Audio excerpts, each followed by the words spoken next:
ومن يضلل فلا هادي له ونشهد أن لا إله إلا الله وحده لا شريك له ونشهد أن محمدا عبده ورسوله معزز مسلمان کرام، سامعین حضرات، گزشتہ ہفتے اور اس سے گزشتہ ہفتے حضرت خدیجۃ الکبریٰ رضی اللہ تعالی عنہ کی پوری قربانیاں، آپ کی پوری زندگی، نبی کریم صلی اللہ علیہ وسلم کے ساتھ آپ کی وفاداری،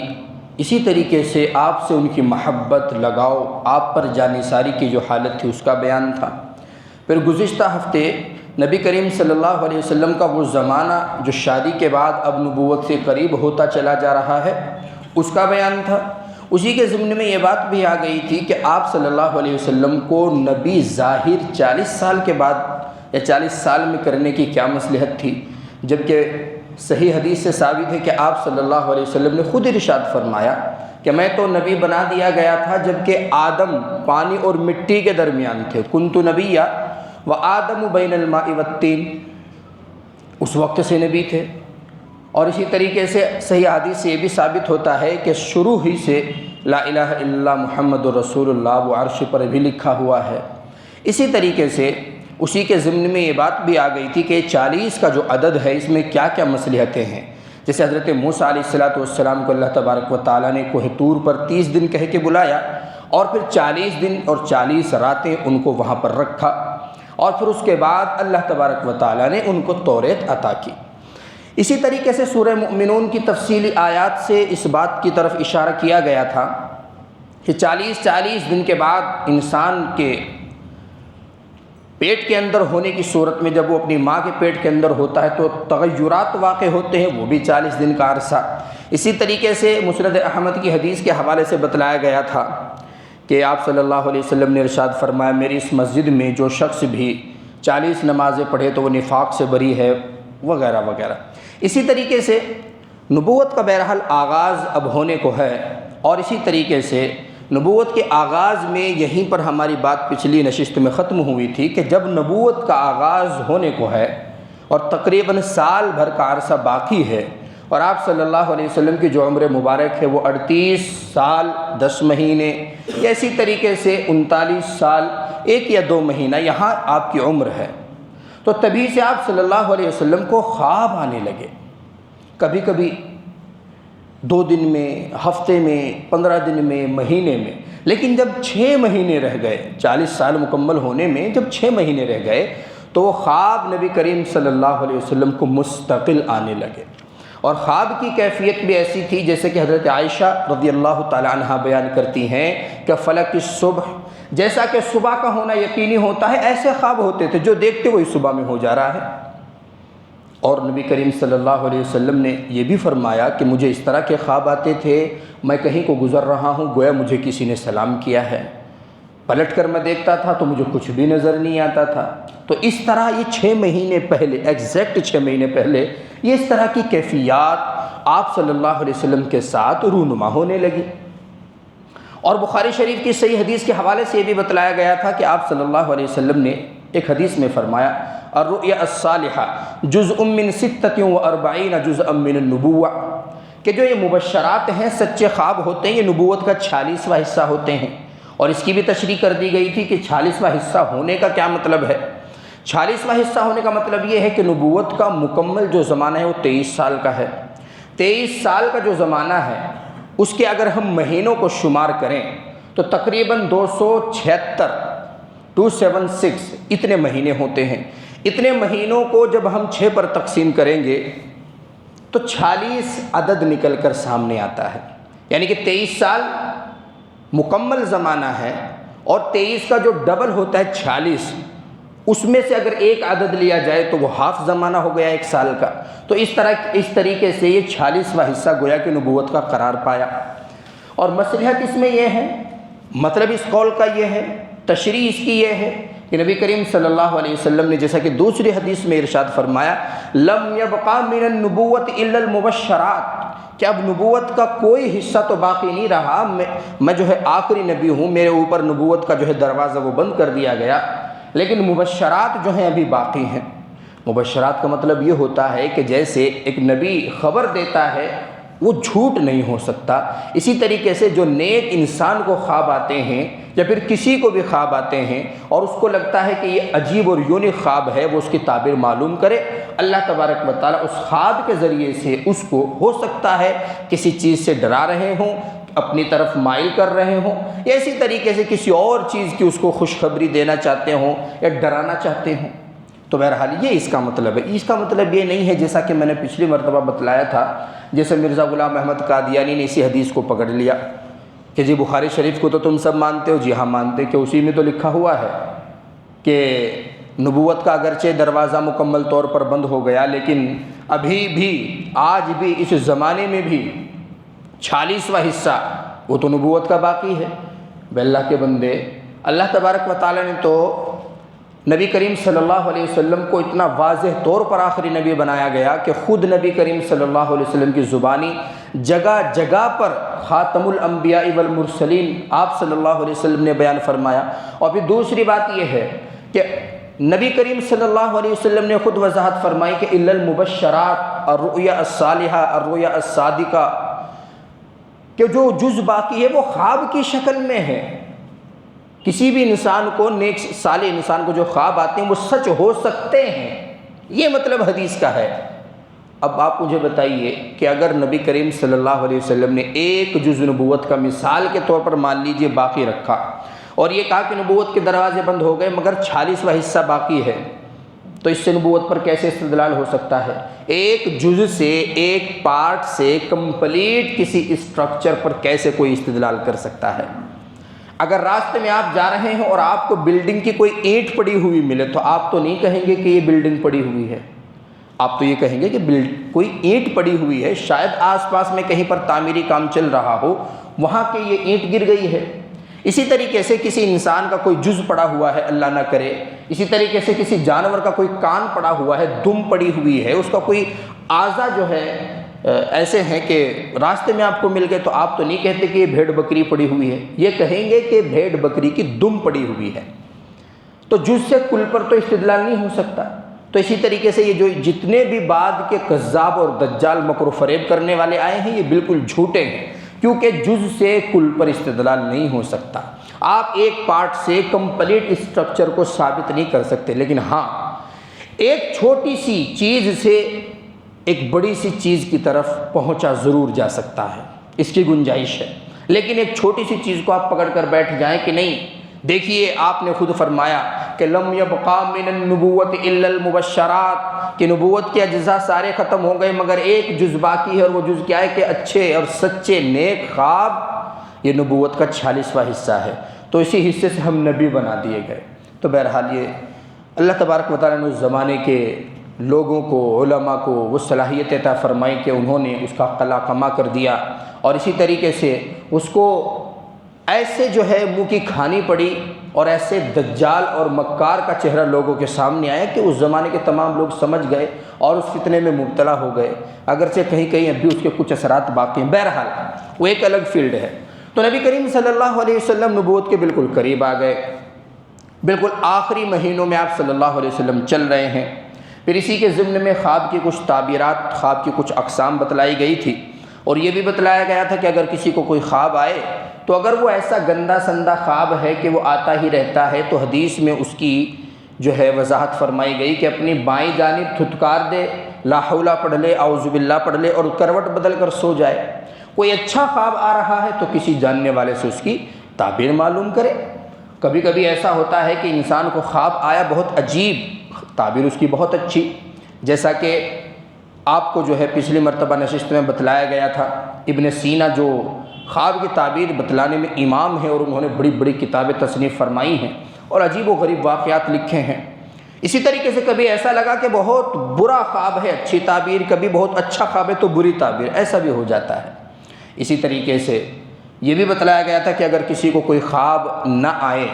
تو وہ جھوٹ خواب بیان نہ کرے، کیونکہ اس میں ڈائریکٹ اللہ تبارک و تعالیٰ پر بہتان ہے، الزام ہے۔ افترا علی اللہ کذبا، جو لوگ اللہ تبارک و تعالیٰ پر جھوٹ باندھتے ہیں، بہتان لگاتے ہیں، الزام تراشی کرتے ہیں، پھر کون سی ذات ان کی نظر میں ایسی ہے کہ وہ اس کو بخشیں گے؟ اللہ پر ڈائریکٹ الزام ہوتا ہے، کیونکہ خواب تو اللہ کی طرف سے ہوتے ہیں، تو اللہ پر الزام گویا کہ یہ لگانا ہو جاتا ہے۔ اور بہرحال یہاں پر خواب کی کچھ اقسام بھی آپ کو بتلائی گئی تھی۔ ایک رویا صادقہ جس کا حدیث میں ذکر ہے، ایک تخویف شیطانی ہوتا ہے، شیطان کبھی کبھی ڈرا دیتا ہے، ایک حدیث نفس ہوتا ہے، انسان دن بھر میں جو پریشانیاں جھیلتا ہے وہی خواب میں آ جاتی ہیں۔ تو ہر ایک خواب کا سچا ہونا ضروری نہیں، ہر ایک خواب کا تعبیر والا ہونا ضروری نہیں۔ کبھی کبھی اللہ تبارک و تعالیٰ اپنے فضل سے اپنے نیک بندے کو خواب دکھاتے ہیں، اس کو کسی بری چیز سے بچانے کے لیے، ایسی طریقے سے اپنی طرف اس کو متوجہ کرنے کے لیے، یا کسی اہم چیز کی طرف اشارت دینے کے لیے۔ اسی لیے تعبیر جو بتلاتے ہیں، جن کو معبر کہا جاتا ہے، تعبیر بتلانے والے، وہ بہت ساری چیزوں کے بارے میں پہلے معلوم کرتے ہیں، کب خواب آیا، کس وقت آیا، کس نے دیکھا۔ ہمارے ایک استاد ہیں، وہ خواب کی تعبیر بتلاتے ہیں۔ ان کے پاس ایک عورت آئی کہ مجھے ایسا خواب آیا ہے، ایسا خواب، بہت گندا خواب اس نے بتلایا۔ تو وہ سن کر بہت دیر تک غور و فکر کرتے رہے۔ پھر اس کے بعد ان کو کہا کہ یہ تمہارا خواب نہیں ہے، یہ بتاؤ تم کو بھیجا کس نے ہے؟ تو وہ بڑی ایک دم شاکڈ رہ گئی کہ یہ ایسا کیسے ہو سکتا ہے، کہ ان کو کیسے معلوم ہوگا کہ میرا خواب نہیں، کہ تیری شکل دیکھ کر ہی پتہ چل رہا ہے یہ تیرا خواب نہیں ہو سکتا، یہ کسی نیک عابدہ زاہدہ عورت کا خواب ہے، بول کیسے ہے کہ نہیں؟ انہوں نے کہا کہ ہاں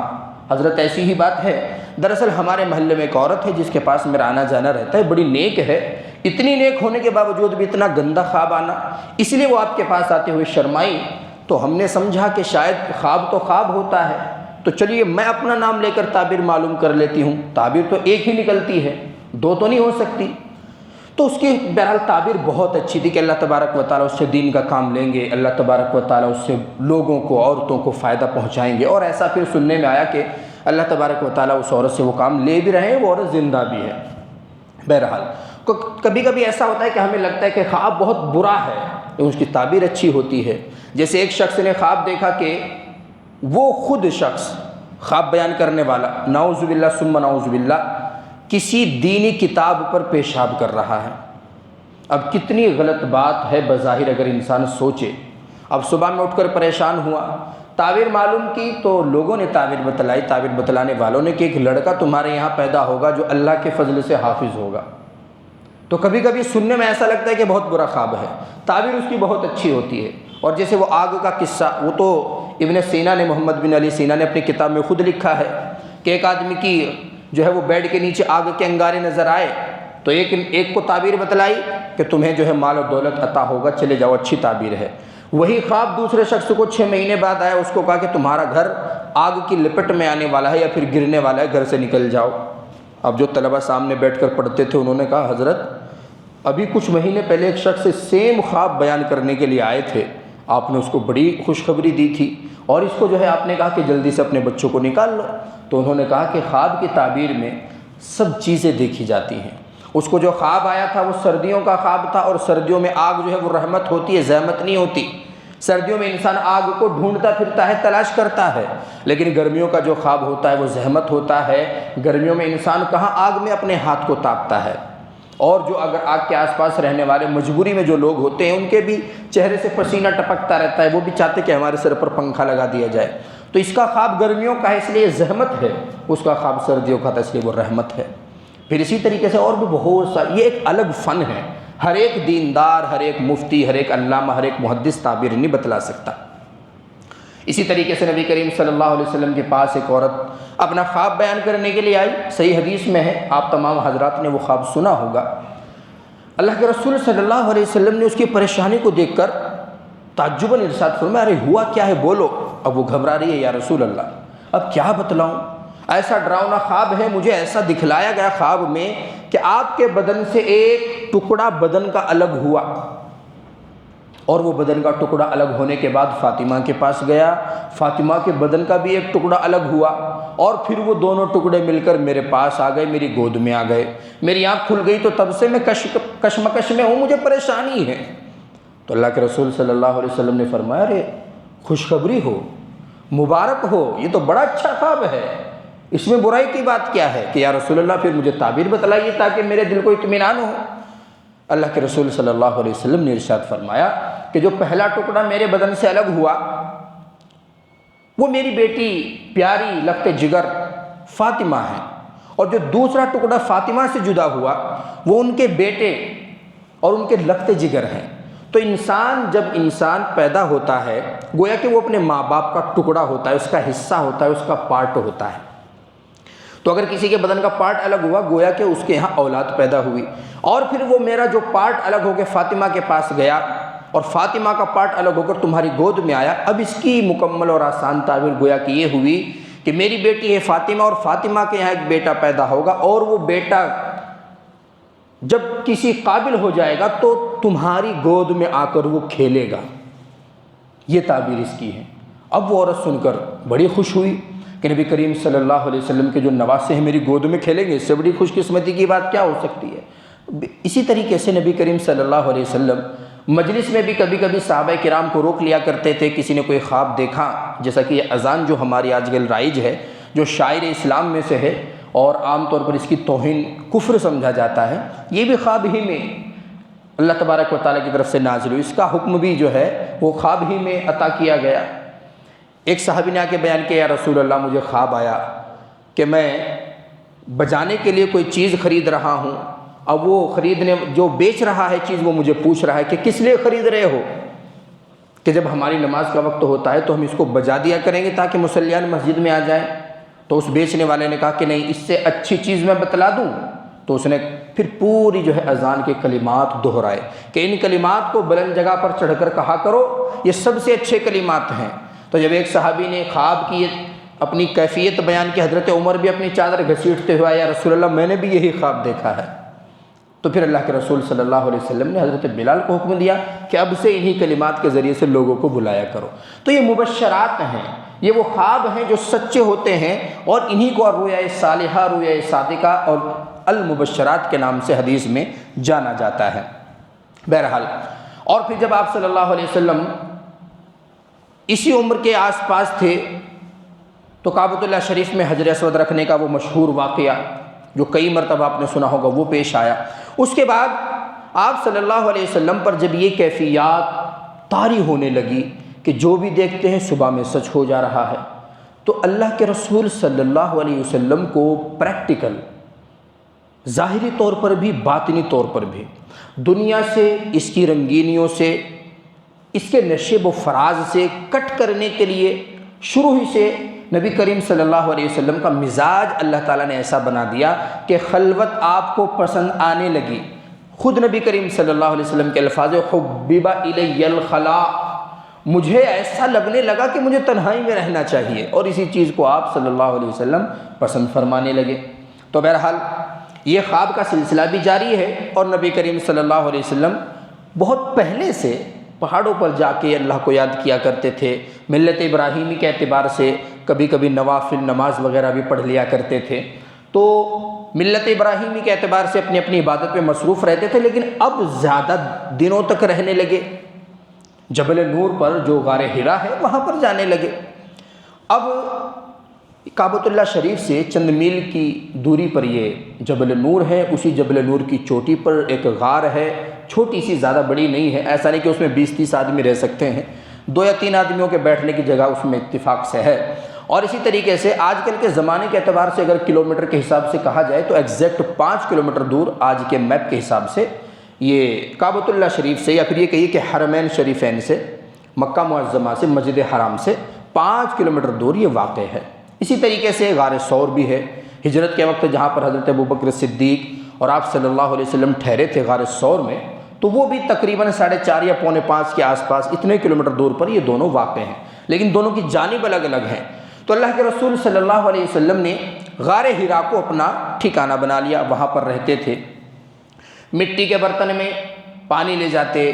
اسی طریقے سے کسی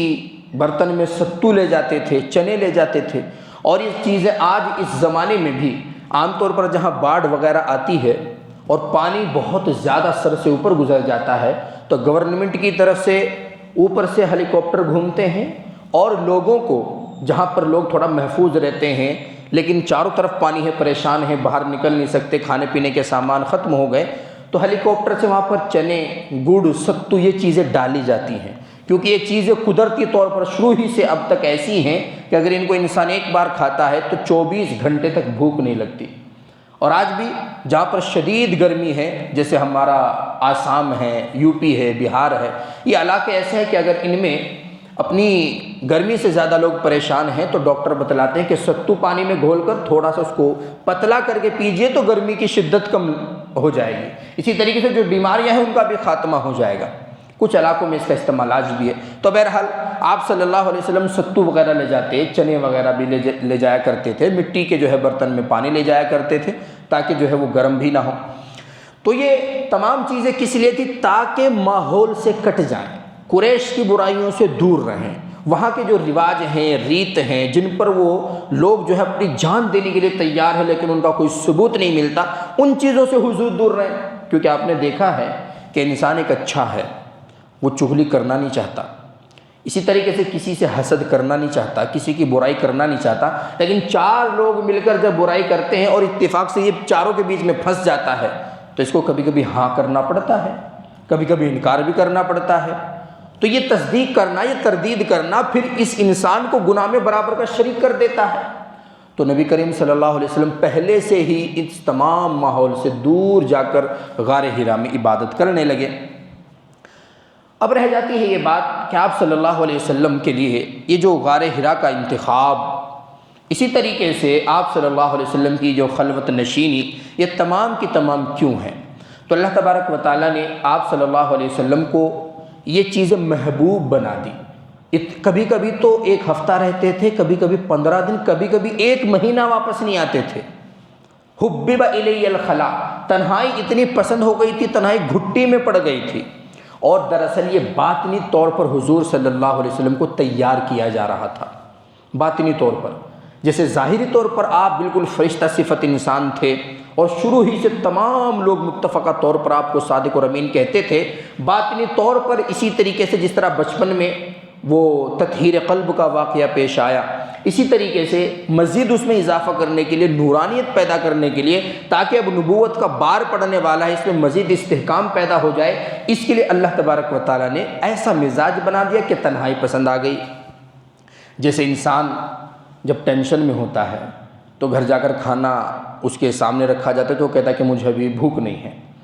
کوئی اس سے کچھ پوچھتا ہے آج کیسا رہا، نہیں مجھے بات نہیں کرنی ہے، پھر جب زیادہ پریشان گھر والے کرتے ہیں تو وہ کیا کہتا ہے، بھائی مجھے تھوڑی دیر کے لیے خالی چھوڑ دو، مجھے فری چھوڑ دو، مجھے اکیلا چھوڑ دو کچھ دیر کے لیے۔ ٹینشن رہتی ہے، ڈپریشن رہتا ہے۔ تو اسی طریقے سے نبی کریم صلی اللہ علیہ وسلم کو ایسا نہیں کہ ٹینشن تھی، بلکہ تنہائی اس طرح سے محبوب ہو گئی کہ تنہائی میں ہی دل لگنے لگا۔ اب غار حرا میں حضور صلی اللہ علیہ وسلم کیسے رہے؟ اتنا سخت گرمی کا وہ جو ہے پورا ایریا ہے، پھر پہاڑ کی چوٹی پر۔ تو آج بھی جو لوگ اچھی طرح وہاں کے ماحول سے واقف ہیں وہ اندازہ لگا سکتے ہیں کہ غار حرا میں چاروں طرف سے اس طرح اور اس کا رخ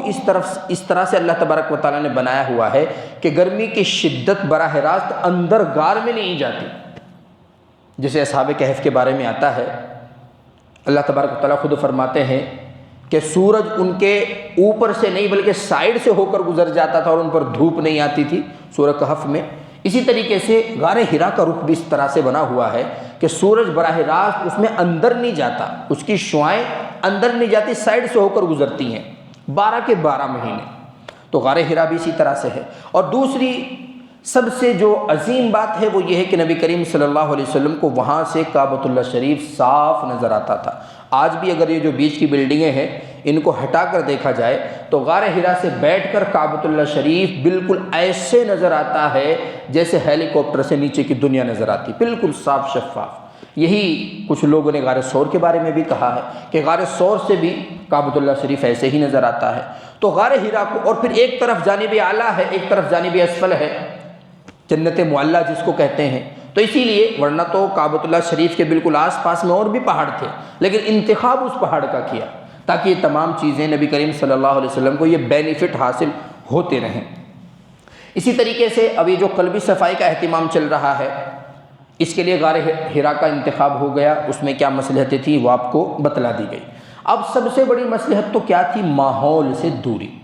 کیونکہ جیسے کہتے ہیں نا کہ بد کی صحبت میں مت بیٹھو، اس کا ہے انجام برا، بد نہ بنے تو بد کہلائے، بد اچھا بدنام برا۔ تو ماحول سے دوری سب سے پہلا پوائنٹ تھا کہ آپ کی طبیعت ایسی بنا دی گئی کہ خود ہی آپ چلے گئے قریش کو چھوڑ کر کہ بھائی میں تو عبادت کرنے والا ہوں، چلے گئے غار حرا میں، ماحول سے دوری ہو گئی۔ اسی طریقے سے فطری مناسبت، روحانی تربیت، یہ کیوں تھا؟ تاکہ نبوت کا جو ایک بوجھ پڑنے والا ہے اللہ تبارک و تعالیٰ کی طرف سے، اس کو برداشت کرنا آسان ہو جائے۔ ورنہ تو قرآن نے صاف انداز میں کہا ہے کہ لو انزلنا ھذا القرآن علی جبل لرأیتہ خاشعا متصدعا من خشیۃ اللہ، کہ جو قرآن ہے اس کا بوجھ ایسا ہے کہ اگر اس کو پہاڑ پر بھی ڈالا جاتا تو وہ بھی اللہ تبارک و تعالیٰ کے خوف سے پھٹ پڑتا، ریزہ ریزہ ہو جاتا۔ تو نبی کریم صلی اللہ علیہ وسلم پر بہرحال اس کا بوجھ پڑنے والا ہے، اور صرف بوجھ پڑنے والا نہیں، پھر اس کی تبلیغ کا بھی حکم ہے۔ جیسے ہی قرآن نازل ہونا شروع ہوا، دوسری طرف سے حکم ملا انذر عشیرتک الاقربین، اپنے قریبی رشتہ داروں کو ڈراؤ۔ تو یہ تمام پریشر تاکہ برداشت کرنا، ان کو ہینڈل کرنا آسان ہو جائے۔ اسی طریقے سے وہاں اور کیا کرتے تھے؟ تو جیسا کہ بتلایا کہ ملت ابراہیمی کے طریقے کے مطابق عبادت کیا کرتے تھے۔ نوافل ایگزیکٹ یہ تو نہیں کہا جا سکتا کہ جیسے اب ہیں ایسے پڑھتے تھے، لیکن بہرحال پڑھتے تھے، رکوع سجدے وغیرہ ان میں بھی ہوتے تھے۔ اسی طریقے سے اور کیا کرتے تھے؟ اور اللہ تبارک و تعالیٰ کی کائنات میں غور کرتے تھے، جو کہ سب سے بڑی عبادت ہے۔ جیسا کہ اللہ تبارک و تعالیٰ نے خود ارشاد فرمایا الذین یتفکرون فی خلق السماوات والارض ربنا ما خلقت ھذا باطلا سبحانک فقنا عذاب النار۔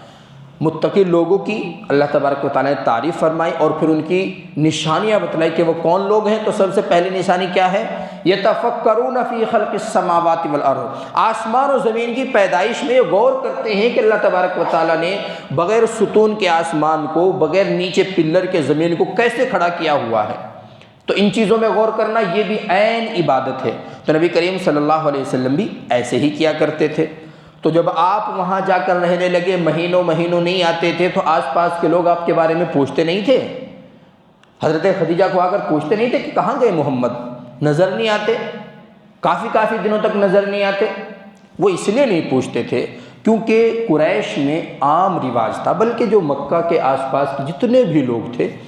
وہ جو ہے کسی نہ کسی مذہب کو تھوڑا بہت کہیں نہ کہیں، اگرچہ اس میں کفر و شرکی کی آمیزش ہو گئی تھی، بدعت و خرافات کی آمیزش ہو گئی تھی، لیکن کسی نہ کسی کی طرف وہ اپنے آپ کو منسوب کرتے تھے،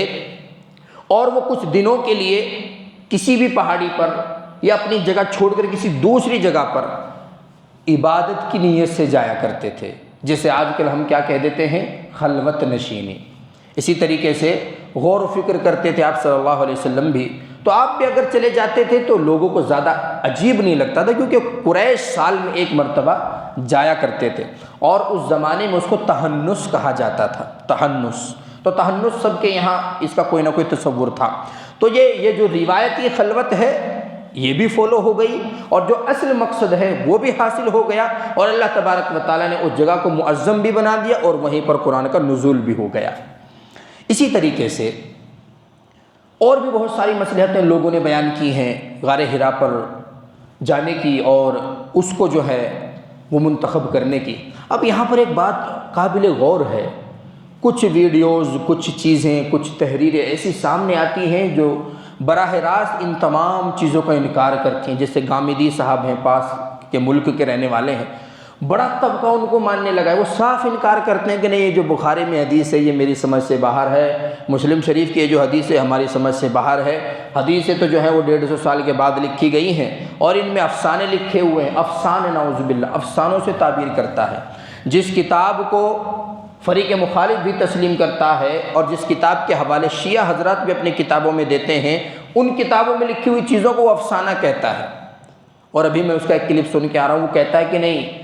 جب قرآن نازل ہوا تو یہ تمام کیفیات جو بیان کی جاتی ہیں بخاری مسلم میں بالکل بھی نہیں ہوئی۔ ڈائریکٹ اللہ تبارک و تعالیٰ نے فرمایا کہ ما کذب الفؤاد ما رأى ولقد رآه نزلة أخرى عند سدرة المنتهى عندها جنة المأوى، حالانکہ وہ لیلۃ المعراج کا واقعہ ہے۔ اور سننے والے بھی اتنے بڑے جاہل ہیں، وہ سوچتے ہیں کہ آج تک ہم گمراہی میں تھے، بخاری شریف اور مسلم شریف کی تمام حدیثوں نے ہم کو نعوذ باللہ گمراہ کر رکھا تھا، وہ بھی بہت دھڑلے سے اس کو جو ہے واہ واہ کرتے ہیں اور تعریفوں کے پل باندھتے ہیں اور فالوئنگ میں مزید اضافہ ہوتا چلا جا رہا ہے، جبکہ صاف صاف گمراہی ہے کہ ایک انسان کو نہ انطباق کا پتہ، نہ ما لہ ما علیہ کا پتہ، نہ ناسخ اور منسوخ کا پتہ ہے، نہ قبل اور بعد کے معنی سے واقف ہے، بس بولے جا رہا ہے جو بھی اس کی مرضی۔ تو بہرحال اس طرح کے لوگوں سے بھی احتراز کرنا چاہیے، جو چیز کم از کم صحیح حدیث سے ثابت ہے عقیدے کے معاملے میں، بھلا اس کو کیوں نہیں لیا جا سکتا۔ اسی طریقے سے جس شخص نے کوئی بھی حدیث بغیر وضو کیے نہیں لکھی، اس کی نیتوں پر شک کرتے ہیں، نعوذ باللہ، روز محشر اگر وہ گریبان پکڑ کے کھڑا ہوگا کہ میری قربانیوں کا یہ صلہ دیا تم نے کہ تم مجھے حدیث کو وضع کرنے والا، جھوٹی حدیثوں کو لکھنے والا کہو گے، اس دن کے لیے میں نے بادشاہ وقت کے ظلم سہے تھے؟ جواب دینا مشکل۔ تو بہرحال اللہ تبارک و تعالی امام بخاری، امام مسلم وغیرہ محدثین حضرات جتنے بھی ہیں جنہوں نے احادیث کو ہم تک پہنچانے میں مدد کی، ان کی قبر پر کروڑوں کروڑوں رحمت نازل فرمائے۔ بہرحال تو اب یہ ہے نبی کریم صلی اللہ علیہ وسلم کا جو زمانہ ہے، تو ساتھ ساتھ میں یہ فیملی کا زمانہ بھی ہے۔ ایسا تو نہیں کہ بھئی 25 سال کی عمر حضور کی تھی تو ڈائریکٹ 40 پر آ گئے، بیچ میں اور بھی چیزیں ہیں، رشتہ ازدواج بھی آپ صلی اللہ علیہ وسلم اچھے سے نبھاتے تھے، اسی طریقے سے کچھ بیٹے بیٹیاں، تمام چیزیں یہ انسان کے ساتھ ہوتی ہیں۔ تو آپ کے جو بیٹے ہیں بیٹیاں ہیں یہ کب پیدا ہوئیں؟ اسی طریقے سے حدیث سے اشارہ ملتا ہے کہ 4 بیٹیاں پیدا ہوئیں، حضرت زینب ہے، رقیہ ہے، ام کلثوم ہے، حضرت فاطمہ ہے۔ بالاتفاق تمام حضرات اس بات کے قائل ہیں کہ 4 بیٹیاں آپ صلی اللہ علیہ وسلم کی ہیں، اور چاروں کی چاروں آپ کو نبی بنائے جانے سے پہلے ہی پیدا ہو گئی تھی۔ کچھ لوگوں نے حضرت فاطمہ رضی اللہ تعالیٰ عنہ کی پیدائش میں تھوڑا سا اختلاف کیا ہے کہ نہیں، نبی بنائے جانے کے بعد پیدا ہوئی، لیکن صحیح قول یہی ہے کہ چاروں بیٹیاں آپ صلی اللہ علیہ وسلم کو نبی بنائے جانے سے پہلے ہی پیدا ہو گئی تھیں۔ اسی طریقے سے نبوت کے بعد آپ صلی اللہ علیہ وسلم کے بڑے بیٹے قاسم، جن کی طرف نسبت کرتے ہوئے آپ صلی اللہ علیہ وسلم کو ابو القاسم کہا جاتا ہے۔ بڑے بیٹے سے انسان کی کنیت بنتی ہے، وہ بیٹا ہو یا بیٹی ہو۔ تو آپ صلی اللہ علیہ وسلم کے جو بیٹے ہیں قاسم ہیں، اسی طریقے سے عبداللہ ہیں، اور حضرت ابراہیم جو ماریہ قبطیہ کے بطن سے پیدا ہوئی ہے تو مدینے میں جا کر پیدا ہوئے بالاتفاق۔ تو ان تینوں بیٹوں کے بارے میں اکثر تاریخ لکھنے والوں کی، محدثین کی رائے یہ ہے کہ تینوں بیٹے نبوت ملنے کے بعد پیدا ہوئے، چاروں بیٹیاں نبوت ملنے سے پہلے پیدا ہوئی اور تینوں بیٹے نبوت ملنے کے بعد پیدا ہوئے۔ اسی طریقے سے جو بڑے بیٹے ہیں قاسم، ان کے بارے میں کچھ لوگوں نے اختلاف کیا ہے کہ نہیں، حضرت قاسم کی جو پیدائش ہے وہ آپ صلی اللہ علیہ وسلم کو نبی بنائے جانے سے پہلے کی پیدائش ہے، لیکن صحیح قول کے مطابق تینوں بیٹے آپ صلی اللہ علیہ وسلم کو نبی بنائے جانے کے بعد ہی آپ کے گھر میں ان کی ولادت ہوئی ہے۔ اسی طریقے سے حضرت فاطمہ رضی اللہ تعالی عنہا کے علاوہ آپ صلی اللہ علیہ وسلم کی ساری اولاد آپ کی زندگی ہی میں رخصت ہو گئی۔ کتنا بڑا مطلب غم، ایک طرف نبوت، ایک طرف رسالت، ایک طرف تبلیغ، ایک طرف دعوت، اور ایک طرف امت کا غم، ایک طرف نمازیں، لوگوں کو سمجھانا، ایک طرف جہاد، اور ایک طرف لوگوں کی صحابہ کرام کی تربیت، ایک طرف خطوط ارسال کرنا، دوسری طرف اس علاقے کی خبر رکھنا، پھر اسی طریقے سے قبیلہ جو ہے قین کا، اسی طریقے سے اوس اور خزرج، اسی طریقے سے یہودیوں جو قبائل ہیں ان کی غداریاں، یہ تمام چیزیں سامنے، اور ایک طرف ایک کے بعد دوسرا، دوسرے کے بعد تیسرا، تیسرے کے بعد چوتھا، چوتھے کے بعد پانچواں، آپ صلی اللہ علیہ وسلم کی بیٹیاں اور بیٹے سارے رخصت ہو گئے۔ صرف حضرت فاطمہ رضی اللہ تعالیٰ عنہ زندہ ہیں، جو آپ صلی اللہ علیہ وسلم کی وفات کے 6 مہینے بعد یہ بھی اس دنیا فانی سے رخصت ہو گئیں۔ تو بہرحال جب آپ صلی اللہ علیہ وسلم، چھوٹی سی تفصیل حضرت فاطمہ کے بارے میں، جب آپ صلی اللہ علیہ وسلم کی وفات کا وقت قریب تھا تو آپ صلی اللہ علیہ وسلم نے حضرت فاطمہ کو بلایا، یا تو بلایا یا وہ خود دیکھنے کے لیے آئی۔ ترمذی شریف کی یہ روایت ہے، 3872 حدیث کا نمبر ہے۔ تو حضرت فاطمہ حضور کے اوپر ایسے جھکی جیسے کان میں کچھ سن رہی ہوں، پہلے تو رونے لگی، پھر دوبارہ سے کان میں حضور نے کچھ کہا تو پھر ہنسنے لگی۔ حضرت عائشہ پاس میں کھڑی ہوئی تھی، حضرت عائشہ کہنے لگی، حضرت عائشہ سے مروی یہ روایت ہے، وہ خود کہتی ہیں کہ پہلے میں سوچتی تھی کہ حضرت فاطمہ بہت زیادہ جو ہے سمجھدار عورت ہیں، ان کے جیسی عورت آس پاس میں بھی نہیں ہے، ان کے جیسی سمجھدار ازواج مطہرات میں سے بھی کوئی نہیں ہے، اسی لیے حضور صلی اللہ علیہ وسلم کو ان سے پیار ہے۔ لیکن حضور کی ایسی حالت اور یہ ہنس رہی ہے، تو یہ ہنسی دیکھ کر مجھے ایسا لگنے لگا کہ بس یہ فاطمہ بھی دوسری عورتوں کی طرح ہی ہے، یہ بھی کوئی خاص عورت نہیں ہے، بلائے کوئی موقع ہے ہنسنے کا۔ اس کے بعد حضور کی وفات ہو گئی۔ آپ صلی اللہ علیہ وسلم کی وفات کے بعد، تدفین کے بعد کچھ دنوں کے بعد حضرت عائشہ نے وہ بات پوچھ ہی لی کہ فاطمہ اچھا ایک بات بتاؤ، اور اس لیے پوچھتی ہوں کہ تمہاری طرف سے میرے دل میں کچھ خلجان سا پیدا ہو گیا ہے صرف ایک واقعے کی وجہ سے، اس واقعے کی مجھے جو ہے ذرا وضاحت دو، ایسا کیوں ہوا کہ آپ حضور کے اوپر جھکی، آپ صلی اللہ علیہ وسلم نے تمہارے کان میں کچھ کہا، پہلی مرتبہ تم رونے لگی۔ رونا تو سمجھ میں آتا ہے کہ اتنے زیادہ پیار کرنے والے، محبت کرنے والے اللہ کے آخری نبی، جنہوں نے باپ کا فریضہ اچھے سے نبھایا ہے، نبوت کا فریضہ اچھے سے نبھایا ہے، رسالت کا فریضہ اچھے سے نبھایا ہے، اور ایک شوہر ہونے کا فریضہ اچھے سے نبھایا ہے، ان کی رخصتی کا وقت ہے، لیکن دوبارہ سے جب تمہارے کان میں کچھ کہا تو تم ہنسنے کیوں لگی تھی؟ تو حضرت فاطمہ رضی اللہ تعالیٰ عنہ نے کہا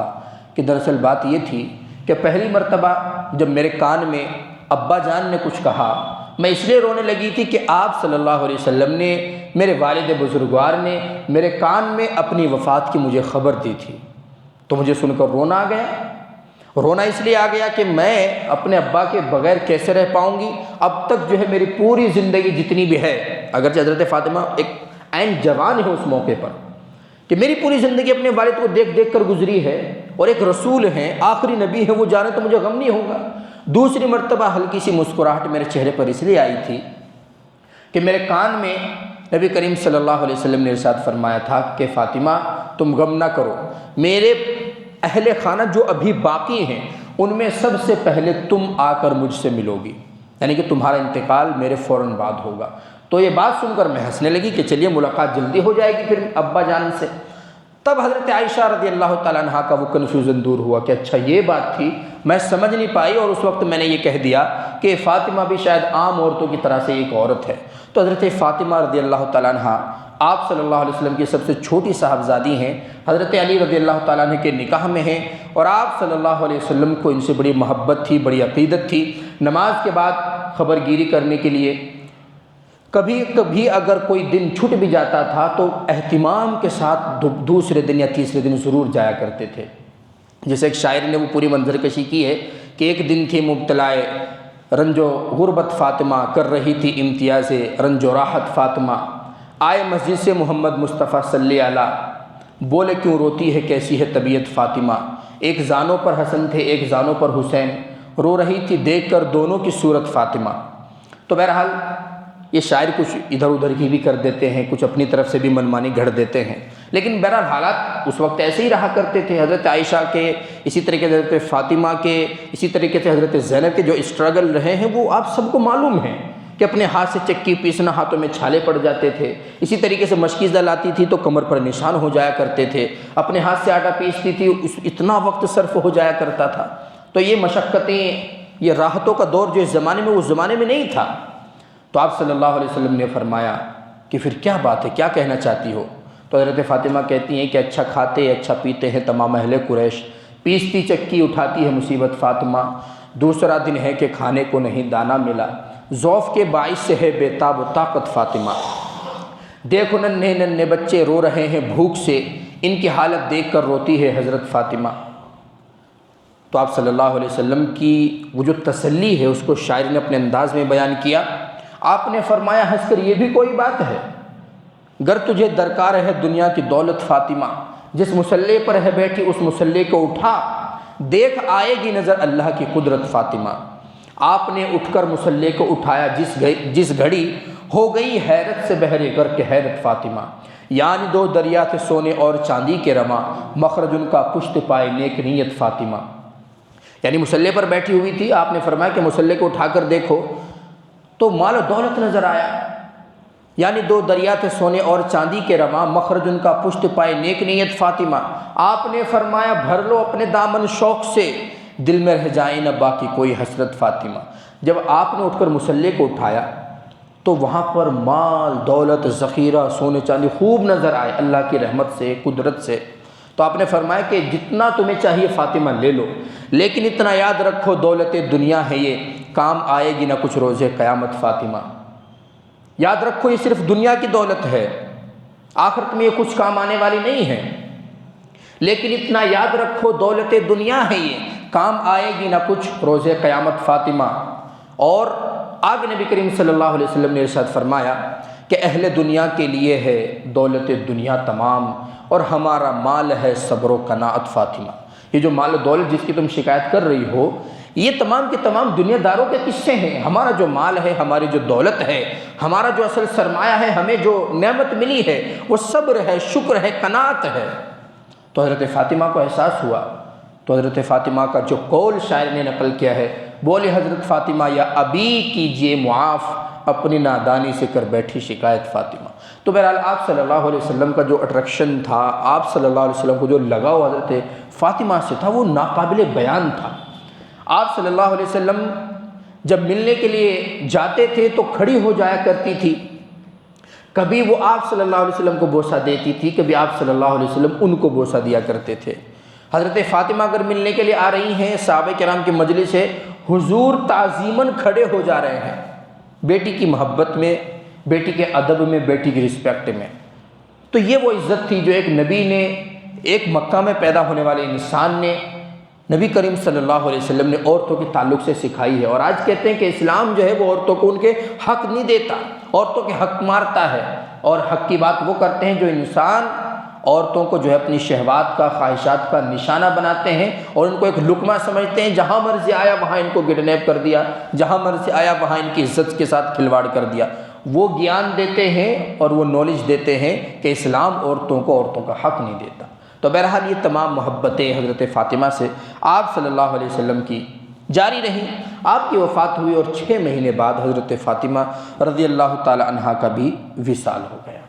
اور آپ صلی اللہ علیہ وسلم کے ساتھ ساتھ ہی گویا کہ اسی سال حضرت فاطمہ بھی چلی گئیں، اور آپ صلی اللہ علیہ وسلم کی جو ایک نسلی اولاد تھی ان پوری اولاد کا خاتمہ ہو گیا۔ 4 بیٹیاں چلی گئیں، 3 بیٹے تھے، ان کی تو شادیوں تک بھی نہیں بات پہنچی، کوئی صغر سن ہی میں انتقال کر گئے، کوئی تھوڑے بڑے ہوئے تب انتقال ہو گیا، تو وہ تمام بھی چل بسے۔ آپ صلی اللہ علیہ وسلم نے حضرت ابراہیم کی وفات پر کہا تھا، انا بفراقک لمحزونون یا ابراہیم، ہم تیری وفات پر بڑے غمگین ہیں ابراہیم۔ تو بہرحال یہ آپ صلی اللہ علیہ وسلم کا وہ زمانہ ہے جو ابھی نبوت کے قریب آ چکا ہے۔ اب کیسے پہلی وحی کی ابتدا ہوتی ہے، کیسے حضرت جبرائیل علیہ السلام آ کر آپ صلی اللہ علیہ وسلم کو سکھانے کی کوشش کرتے ہیں، اور کیسے آپ صلی اللہ علیہ وسلم کا ریئیکشن رہتا ہے، یہ تمام چیزیں انشاءاللہ اگلے ہفتے۔ اللہ تبارک و تعالی مجھے بھی آپ کو بھی سیرت کے اس سبق سے، اس نشست سے سبق لینے کی توفیق عطا فرمائے۔ الحمدللہ رب العالمین والصلاة والسلام علی رسولہ الکریم وعلی آلہ واصحابہ۔ مولا کریم ہم سب کے تمام صغیرہ کبیرہ گناہوں کو معاف فرما، جو پریشان حال ہیں سبوں کی پریشانیوں کو دور فرما، جو مقروض ہیں ان کی غیب سے قرض ادا کرنے کی شکل قائم فرما۔ مولا کریم تیرے لاڈلے حبیب صلی اللہ علیہ وسلم کی سیرت طیبہ کو سننے کے لیے جو لوگ یہاں پر جمع ہوئے ہیں، جنہوں نے شروع سے آخر تک سنا ہے، مولا کریم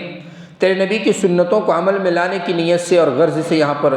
جمع ہوئے ہیں، اکٹھا ہوئے ہیں، نمازوں کے بعد رکے ہیں، سب کی جائز تمناؤں کو، جائز مرادوں کو پورا فرما۔ جو پریشان حال ہیں سبوں کی پریشانیوں کو دور فرما، جو مصیبت زدہ ہیں سبوں کی مصیبتوں کو دور فرما۔ مولا کریم ابھی یہ جو 3 دن کا بابرکت کا عرصہ عید الاضحیٰ کا گزرا ہے، مولا کریم اس میں جو لوگوں نے قربانیاں پیش کی ہیں، مولا کریم سبوں کی قربانیوں کو قبول فرما۔ جو غلطیاں، کوتاہیاں، کچھ ریاکاریاں، اسی طریقے سے کچھ نادانیاں ہوئی ہیں، ان سب کو معاف فرما۔ ربنا تقبل منا انک انت السمیع العلیم وتب علینا انک انت التواب الرحیم۔ صلی اللہ تعالی علی النبی الکریم برحمتک یا ارحم الراحمین۔